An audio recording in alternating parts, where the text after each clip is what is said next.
Our next speaker is Paul Gallay. He's the Executive Director of Riverkeeper, an organization dedicated to defending the Hudson River and protecting the drinking water supply of 9 million New York City and Hudson Valley residents. They've been fighting to close the Indian Point reactors since the September 11th terrorist attacks, and since the tragedy began unfolding in Japan, they've been working on many fronts to hold the Nuclear Regulatory Commission accountable for the gross negligence regarding safety issues that has continued at Indian Point. Paul Gallay.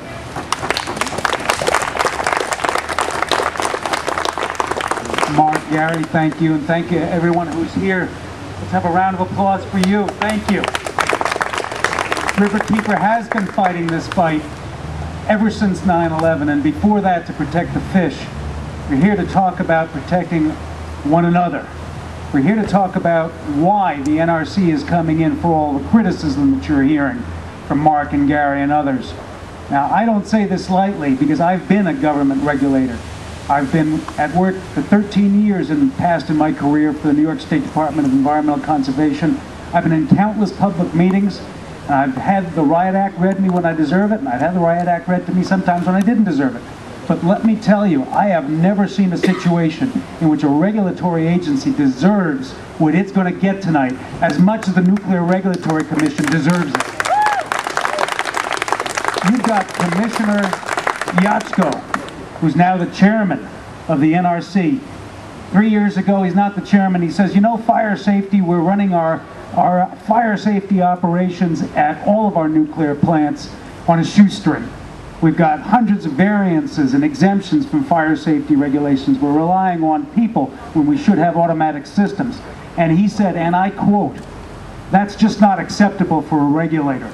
So where is he today when Indian Point asks for 300 exemptions from fire safety laws and refuses to return that cable that Mark and Gary were talking about to full insulation? He's nowhere to be found. Completely unacceptable in 2008, 2011, we'll get by.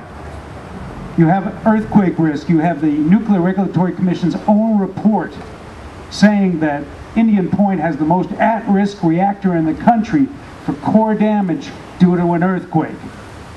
And what do? They say to Governor Cuomo, yeah, send your folks down, we'll talk with them. Lieutenant Governor comes down, the Director of Operations comes down, and what does the NRC say? They say, well, we'll treat this as our highest priority. And they do a little press conference afterwards, and the words highest priority make the news for about 2 days, until the New York Post goes and interviews a spokeswoman for the Nuclear Regulatory Commission, and she says, and I quote, I know what Governor Cuomo said. We're not even going to start our review of seismic safety and earthquake risk at Indian Point until 2012 because we don't think this is a matter of serious concern. Now, you know, most regulators that intend to screw you, at least they don't tell you to your faces that they intend to screw you. But she goes right in and says, I know what the governor said. We don't intend to start until 2012, which just happens to be after the relicensing hearing is done. Now, I said this on a radio program, and somebody said, you're going to be kidding me. And I said, do you think I could make this stuff up? Then we get to emergency risk. Now, I'll tell you, I've been with public officials and plant officials alike, people who are defending this plant.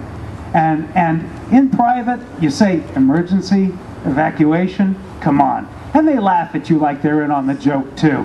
And they say, well, you know, we do the best we can. And they change the standards so that they didn't have to deal with the findings of Governor Pataki's report in 2004 that said this is a paper plan for a paper emergency. And that's the 10-mile plan. And now we find at Fukushima that there's huge amounts of radiation lying beyond 10 miles, even beyond 50 miles. And Americans in Fukushima are told, get out of the 50-mile zone. Be smart, be safe. And then, when the NRC realizes, oh my God, we got all these people living near plants in this country, what are we going to tell them about the difference between a 10-mile plan and a 50-mile plan? Well, they come up with two great quotes. And again, you know, I work for an environmental organization, so I like to quote the people who are, you know, perhaps have less of an interest in closing the plant. And the first thing the NRC says is, well, we ordered the evacuation of 50 miles out of an abundance of caution. So, you're an American living in Japan, abundance of caution. American living within 50 miles of Indian Point, and there are 18 million of you, no abundance of caution for you. Then they say, well, it was based on incomplete information.